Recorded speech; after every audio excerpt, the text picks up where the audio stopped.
But that's the thing. Like every song, the way it was placed throughout in between your monologues, right? Every song reflected a different emotion.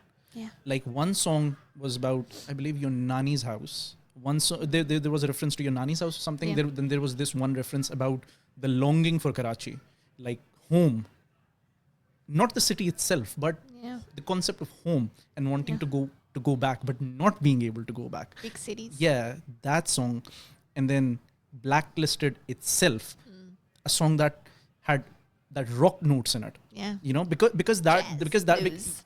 because that's what I mean. The emotions that you were trying to reflect in each song, one with an acoustic guitar, Yeah. because that was mellow, that was somber, that was about home. It was warm. Then you had songs like Blacklisted that were up there, you Yeah, know, high pitched, powerful, yeah. powerful songs, because you wanted to express your frustration and your anger to it. And then a few songs that were a little fun in between because Yeah. you were the trouble child.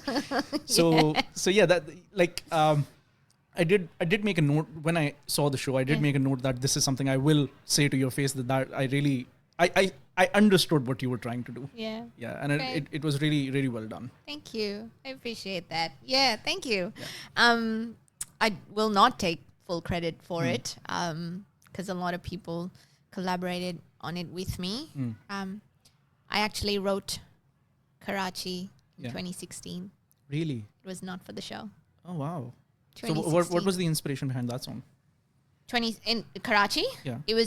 I was very homesick, and this was in 2016 when I had just come back from America, Okay. and I was like, this is my home. This will always be my home, Yeah. you know? And like the line of छोड़ कर जाते हैं पर लौट कर आते हैं कभी, you know, is a line that like really gets me every time I sing it, you know, because there is such guilt behind that lyric. Yep. There's so much guilt. And I felt it because I wrote it at a time where I was about to leave again. And I was like, will I return? Guilt is a very poignant emotion that you say there. That's again out of the 100 things that people.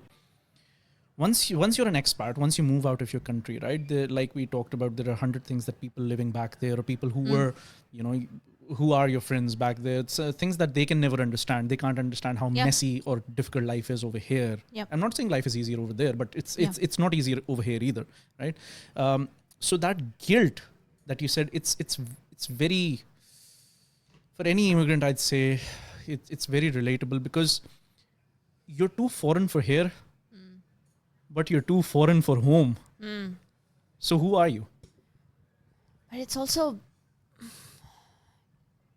like you've left behind your family.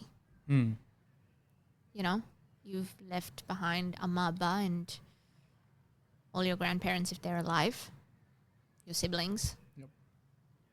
I think that, and you hear your parents try and, you know, like they're still living there knowing that the country is going to shit. Yeah. It's the reality, right? And they feel stuck. So you feel like you want to help them get out of that rut. And that's why you go out, right? You go out and you try and settle so that you can bring them there. And sometimes that doesn't work.